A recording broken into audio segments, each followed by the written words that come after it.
Peace, I'm J. Rod D. And I'm G. And you checking out the Poet Life Podcast Q&A edition. Hosted by none other than Nuance. So I got a few questions I want to ask you, right? Okay. Centered around poetry and the art form. Cool. First question I want to ask you is this. Where do your metaphors come from? On that particular day, Okay. right? It could come from just driving, and I will try to tie in, the syllables of a word to rhyme and match different words. Just as long as they make sense, because it has to make sense, Yeah. But yeah, the metaphors to me, oh man.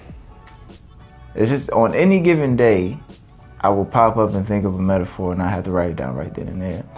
How does the sun attach to a sun? How does, how does the woman attach to, the roots of a tree type deal? And just explain it around that. So it's just like, you remember back in the day, you had to draw you put the word in the middle and you branched out different. Like the word web? Yeah, you use a word web.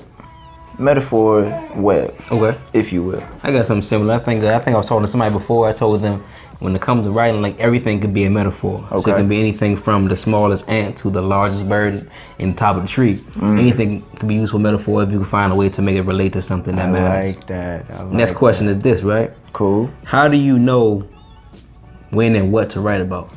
You don't. Okay. I don't. Okay. Because it's just, that's how I believe it to be as organic as possible. Got you.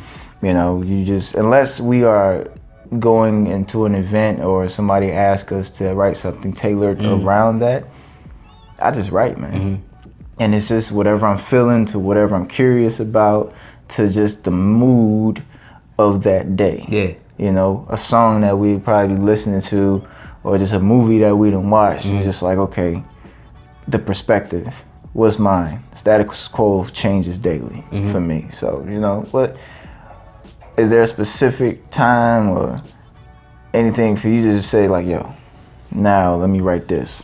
I think when I find out how to write, I think of it like this. If I'm a straight path going towards the idea that I have in mind or the feeling I have in mind, I make sure whatever I'm writing keeps me in that same mindset, keeps me in that same feeling, so I don't go off tangent, or I try to stay on that same path towards the idea I had when I thought about a poem, something like that. So kind of like a navigation thing. It's hard though, but you gotta tailor your words and edit and stuff like that to make it fit, so you can get right to it. Right. So to branch off of that, what allows you, or what tools do you use to help you keep that navigation on the straight and narrow to the point that you're trying to make?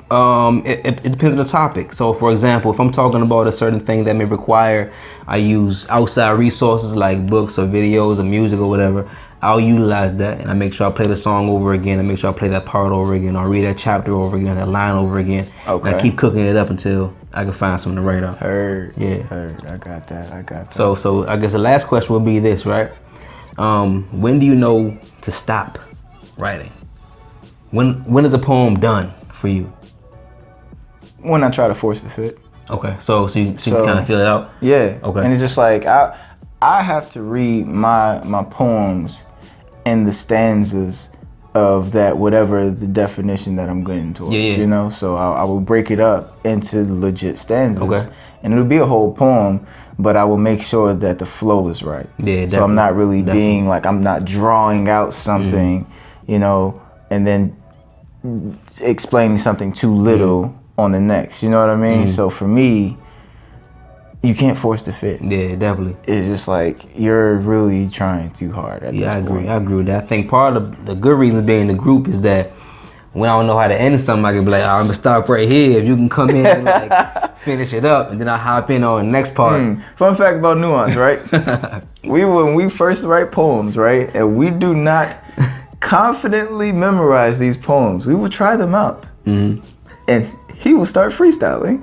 And then he will stop, or I will start freestyling, and then we could just I think that came with the maturity of us performing. Yeah. It's all right, he's going off on a tangent. He's about to freeze. Go in. Right. And it's just it's the give and go of Nuance. So, top 3 things that you always get asked as a poet. As a poet, how long you been writing? Cool. Do you have books? And How much do you guys charge before? Yeah, okay. I was like, okay, he might say that one. But then it's for me, I think it's what made you want to start writing? What made you want to start writing? Yeah. Right. Do you ever consider, different art forms? Okay. Like, or do you or we get these, oh man, I got a studio, right, man? I would love for you, like I would love to have a poet on my album. I would love to have a poet on my album, man. Like, you gotta connect. Like, what's your social media, man? Then like you get there and it's just like, this has nothing to do with what I do. I would love to help out, but nah, because that's forcing the fit. That's forcing the fit. What's the last one you always get asked? Oh, was that 3? That was 3. That was 3. That was 3. All right, we're gonna check the footage. I think that was 3. You kind of see how it is though. Poet Life Podcast, quick Q&A edition. Send us your questions, any question you want to ask a poet or the industry or poetry as an art form, and we'll make sure you get an answer to you. Peace. And if you haven't already, subscribe.